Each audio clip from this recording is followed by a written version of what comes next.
ഞാൻ പറഞ്ഞല്ലോ, ADB ഉദ്യോഗസ്ഥന്മാരുടെ കയ്യിൽ നിന്ന് മോഡേണൈസേഷന് വേണ്ടി ഫണ്ട് വാങ്ങിച്ച ഉദ്യോഗസ്ഥനെ കരണക്കുറ്റിക്ക് അടിച്ച് പുറത്താക്കുമെന്ന് പറഞ്ഞ VS, ആ ഉദ്യോഗസ്ഥനെ ഇരട്ടി ശമ്പളത്തിൽ നിയമിക്കുന്ന പിണറായി വിജയൻ. ഇതാണ് ഈ വ്യത്യാസം.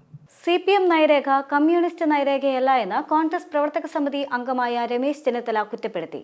നയരേഖ അംഗീകരിക്കും മുൻപ് മൻമോഹൻ സിംഗിനോട് CPM മാപ്പ് പറയണം.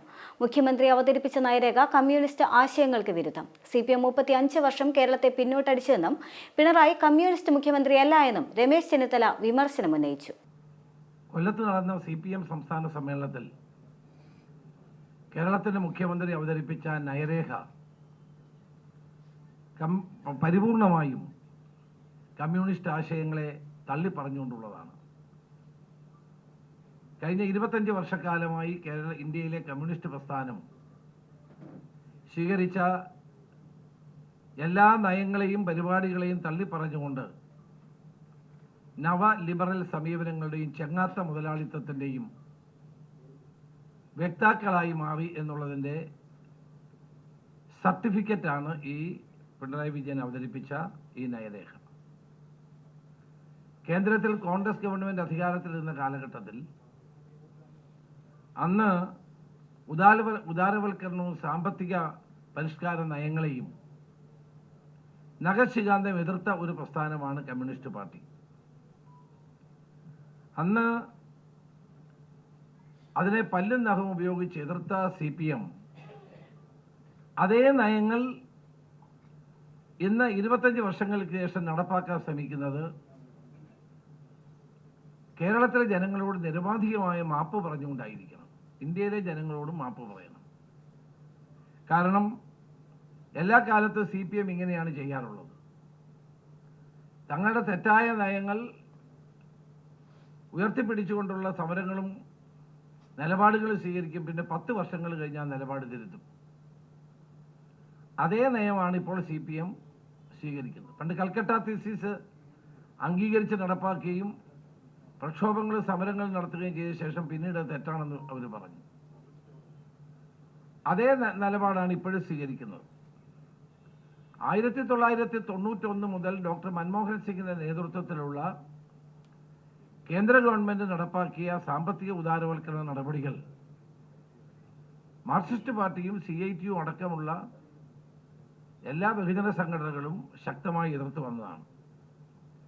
സമ്പദ്ഘടനയെ വിദേശ മൂലധനത്തിന് തുറന്നു കൊടുക്കുന്നുവെന്നും അതുവഴി രാജ്യത്തെ ബഹിരാഷ്ട്ര കുത്തകകൾക്ക് അടിമപ്പെടുത്തുന്നുവെന്നും രാജ്യത്തെ പൊതുമേഖലാ സ്ഥാപനങ്ങളാകെ വിറ്റുതൊലയ്ക്കുന്നു, സ്വകാര്യവൽക്കരിക്കുന്നു, സ്വകാര്യവൽക്കരണം, ഉദാരവൽക്കരണം, യൂസർ ഫീ തുടങ്ങിയിട്ടുള്ള നിബന്ധനകൾ അടങ്ങിയ വായ്പകൾ വിദേശ ധനകാര്യ സ്ഥാപനങ്ങളായ IMF, വേൾഡ് ബാങ്ക്, ADB എന്നിവിടങ്ങളിൽ നിന്ന് വാങ്ങി രാജ്യത്തിൻ്റെ സമ്പദ് വ്യവസ്ഥയെ മൂലധന ശക്തികൾക്ക് അടിയറ വെക്കുന്നുവെന്നാണ് അന്ന് ഇവർ പറഞ്ഞു വന്നത്.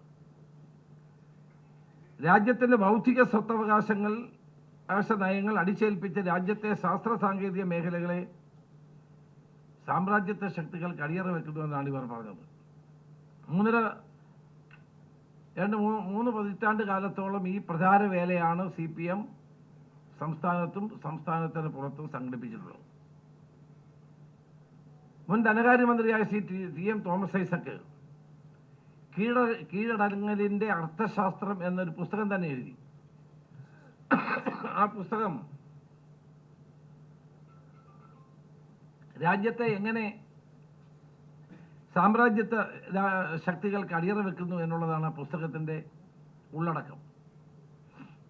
2001-2006 കാലത്തെ UDF ഭരണത്തിൻ്റെ കീഴിൽ ADB വായ്പ ഉപയോഗിച്ച് നടപ്പാക്കിയ മോഡേണൈസേഷൻ ഇൻ ഗവൺമെന്റ് എന്ന പദ്ധതിക്ക് നേതൃത്വം കൊടുത്ത KM ഇബ്രാഹിമിനെ പോലെയുള്ള ഉദ്യോഗസ്ഥരെ തങ്ങൾ അധികാരത്തിൽ വന്ന കരണക്കുറ്റിക്ക് അടിച്ച് പുറത്താക്കുമെന്ന് VS പറഞ്ഞത് ഞാൻ ഓർക്കുകയാണ്.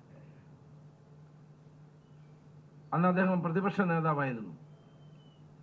കഴിഞ്ഞ 3.5 പതിറ്റാണ്ട് കാലത്തോളം പല്ലും നഖവും ഉപയോഗിച്ച് എതിർത്ത അതേ നയങ്ങളെ യാതൊരു വ്യത്യാസവും കൂടാതെ നയരേഖയുടെ പേരിൽ അവതരിപ്പിക്കുന്ന പിണറായി വിജയൻ ഒരു കമ്മ്യൂണിസ്റ്റ് അല്ല എന്ന് തെളിയിച്ചുകൊണ്ടിരിക്കുകയാണ്. മാത്രമല്ല ആ സാമ്പത്തിക ഉദാരവൽക്കരണ നയങ്ങളെ ഒരു ഉളുപ്പുമില്ലാതെ തൻ്റെ നയരേഖയിൽ ഉൾപ്പെടുത്തുന്നത് തികഞ്ഞ അവസരവാദപരമായ സമീപനമാണ് എന്ന് കേരളത്തിലെ ജനങ്ങളും ഇന്ത്യയിലെ ജനങ്ങളും ഓർക്കണം. ഇപ്പം CPM-ന് വിദേശ മൂലധന മുടക്കിനോട് യാതൊരു നിബന്ധനകളുമില്ലാതെ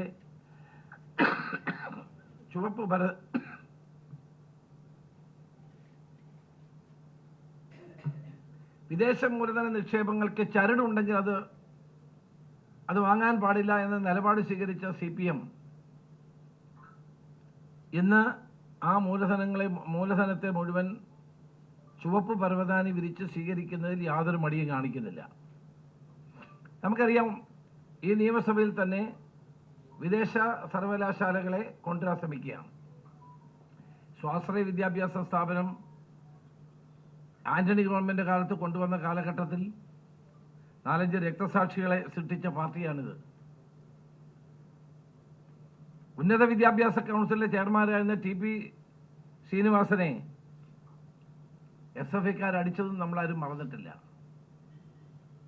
ഇന്ന് പൊതുമേഖലാ സ്ഥാപനങ്ങളെ സ്വകാര്യവൽക്കരിക്കുന്നു എന്ന് പറഞ്ഞ് കേന്ദ്രത്തിനെതിരെ സമരം ചെയ്ത അതേ കമ്മ്യൂണിസ്റ്റ് പാർട്ടി നയരേഖയിൽ പൊതുമേഖലാ സ്ഥാപനങ്ങളെ സ്വകാര്യവൽക്കരിക്കാൻ മടിക്കില്ല എന്ന സന്ദേശമാണ് നൽകുന്നത്.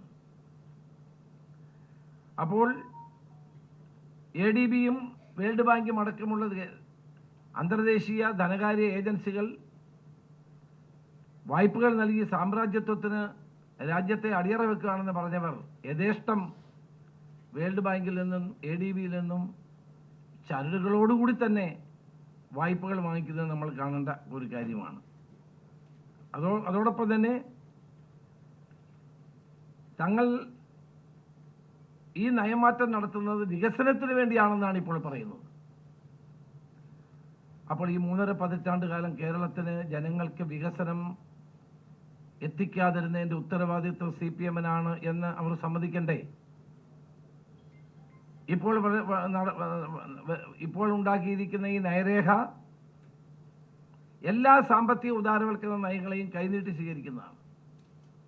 അങ്ങനെയാണെങ്കിൽ എന്തിനാണ് കേരളത്തിൽ 35 വർഷക്കാലം കേരള ജനതയ്ക്ക് കിട്ടേണ്ട വികസനം ഇല്ലാതാക്കിയത് എന്തിനാണെന്ന് അവർ പറയണം. ജനങ്ങളോട് വാസ്തവത്തിൽ ഇവർ മാപ്പ് പറയുകയാണ് വേണ്ടത്. കേരളത്തിലെ വികസനത്തിനെ മുരടിപ്പിക്കുകയും കേരളത്തിലെ ചെറുപ്പക്കാർക്ക് ഉന്നത വിദ്യാഭ്യാസത്തിന് വിദേശ സർവകലാശാലകളിലേക്ക് പോകേണ്ടി വരികയും ഉന്നത വിദ്യാഭ്യാസ രംഗം പരിപൂർണമായും തകർക്കുകയും ചെയ്ത ആളുകളാണിപ്പോൾ സ്വകാര്യ വിദേശ സർവകലാശാലകൾ ഉൾപ്പെടെയുള്ളവയെ കൈനീട്ടി സ്വീകരിക്കുന്നത്. ഇന്ന് മൂലധന വികസനം മാത്രം ലക്ഷ്യമിടുന്ന ഒരു നയത്തിലേക്ക് CPM മാറുകയാണ്. അത് കമ്മ്യൂണിസ്റ്റ് ആശയങ്ങൾക്ക് എത്രമാത്രം ചേർത്ത് വെക്കാൻ കഴിയുന്നതാണ് എന്ന് യഥാർത്ഥ കമ്മ്യൂണിസ്റ്റുകൾ ചിന്തിക്കണം എന്നാണ് എനിക്ക് പറയാനുള്ളത്.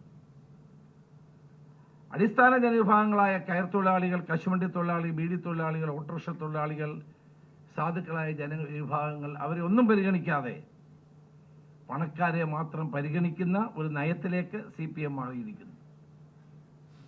നവകേരളത്തിൻ്റെ പുതുവഴികൾ എന്ന് പറയുന്നത്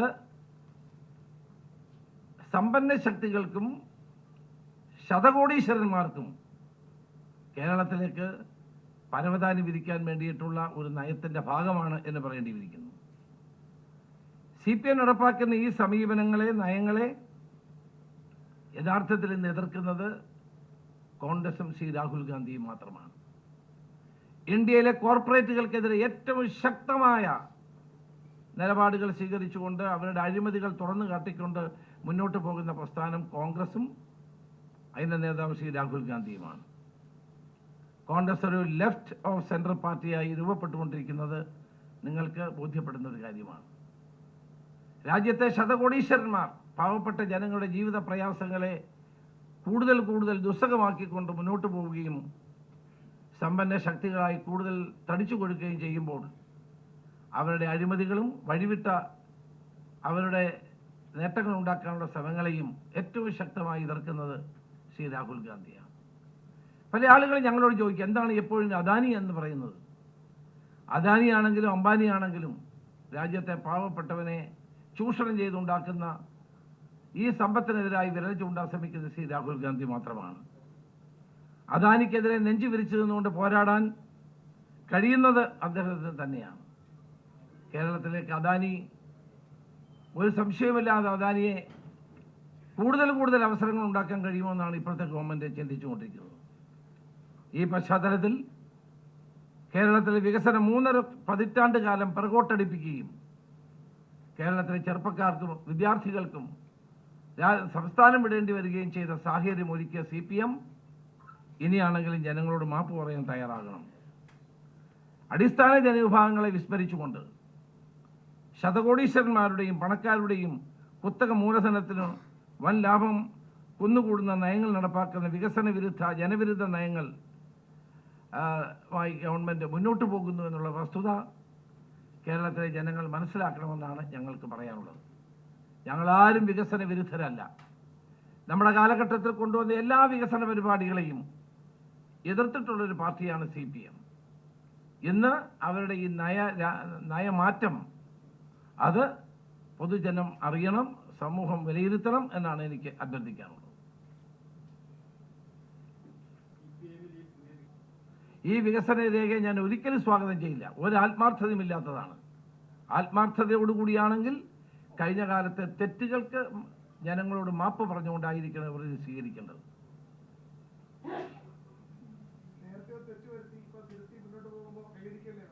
അല്ല, അതാണെന്ന് പറയണം. ഞാൻ പറഞ്ഞല്ലോ, ADB ഉദ്യോഗസ്ഥന്മാരുടെ കയ്യിൽ നിന്ന് മോഡേണൈസേഷന് വേണ്ടി ഫണ്ട് വാങ്ങിച്ച ഉദ്യോഗസ്ഥനെ കരണക്കുറ്റിക്ക് അടിച്ച് പുറത്താക്കുമെന്ന് പറഞ്ഞ VS, ആ ഉദ്യോഗസ്ഥനെ ഇരട്ടി ശമ്പളത്തിൽ നിയമിക്കുന്ന പിണറായി വിജയൻ. ഇതാണ് ഈ വ്യത്യാസം.